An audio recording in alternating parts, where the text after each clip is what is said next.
Paulus mengaku sebagai salah satu rasul Kristus.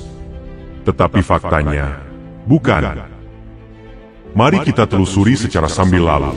Siapa sebenarnya Paulus menurut kitab umat Kristen sendiri? Kita mulai dengan mengutip ajaran Yesus tentang bersaksi. Beliau mengingatkan, jika seseorang bersaksi tentang dirinya sendiri, kesaksiannya tidak boleh dipercaya. Yesus berkata, barang siapa berkata-kata dari dirinya sendiri, ia mencari hormat bagi dirinya sendiri. Tetapi barang siapa mencari hormat bagi Dia yang mengutusnya, ia benar dan tidak ada ketidakbenaran padanya.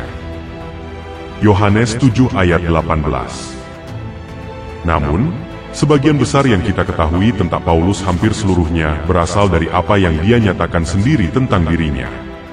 Misalnya, dalam tulisannya 2 Korintus 11 ayat 23, Paulus berkata tentang murid-murid Yesus.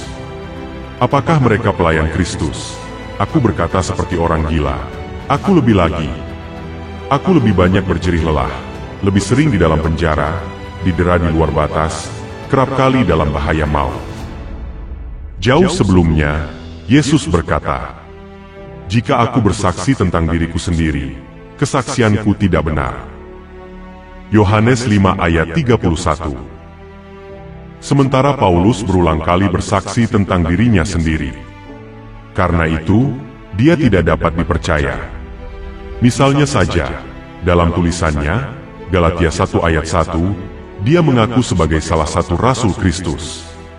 Padahal, sejatinya, bukan.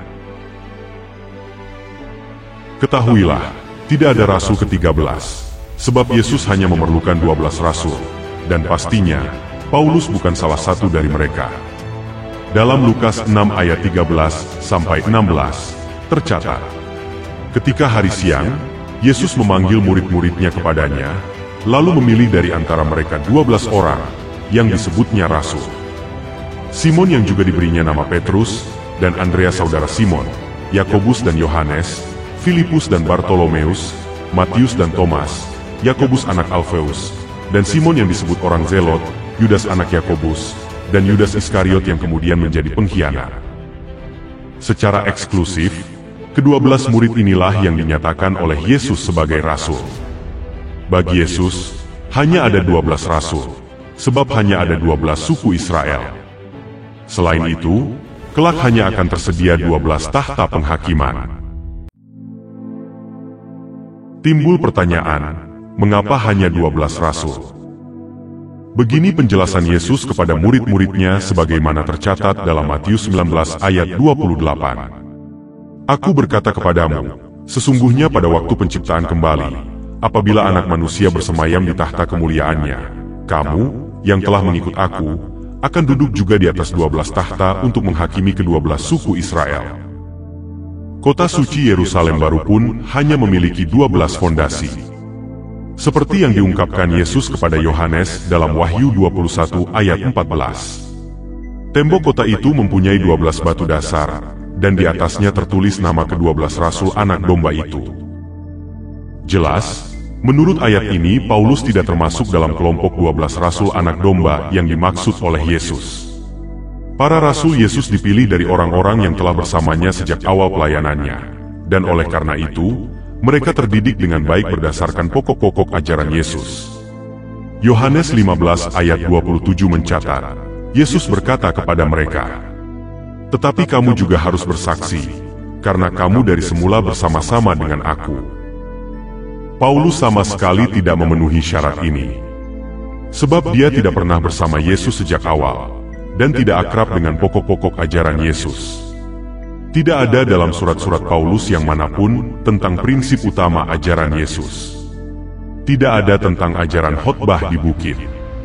Tidak ada tentang berbagai perumpamaan Yesus yang mencerahkan, seperti yang kemudian dipertanyakan oleh banyak teolog.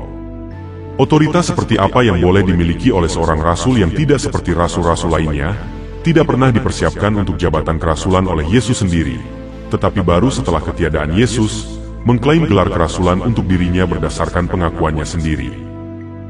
Karena jumlah rasul yang dibutuhkan adalah 12, setelah Yudas bunuh diri, 11 rasul yang tersisa memutuskan untuk memilih rasul ke-12 yang baru. Dalam Kisah Para Rasul 1 ayat 21 dan 22 diterangkan, beginilah Petrus menetapkan kriteria untuk membuat pilihan itu.